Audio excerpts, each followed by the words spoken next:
আমরা যেমনটি দেখেছি নুরুল হক নূরকে দেখতে হাসপাতালে এসেছেন জুনায়েদ সাকি এবং জুনায়েদ সাকি কিন্তু তার যে অভিমত তারা কিন্তু জানিয়েছে এবং তারা বলছে নুরুল হক নূরের সঙ্গে যে ঘটনা সেটি নিন্দা জানিয়েছেন গণ অধিকার পরিষদের সভাপতিকে দেখতে এসে জুনায়েদ সাকি গণসংহতি আন্দোলনের সমন্বয়ক তিনি কিন্তু এসেছেন এবং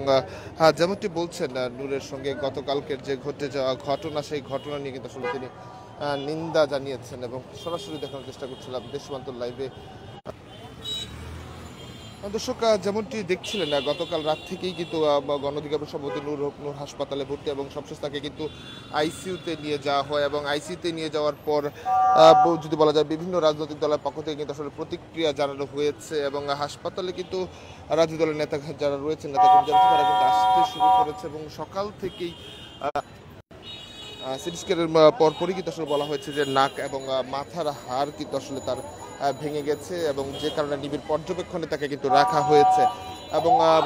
এবং চিকিৎসকরা কিন্তু একটি বোর্ড গঠন করেছে ঢাকা মেডিকেল কলেজ হাসপাতাল তারা কিন্তু একটি বোর্ড গঠন করে নুরুল হক নূরের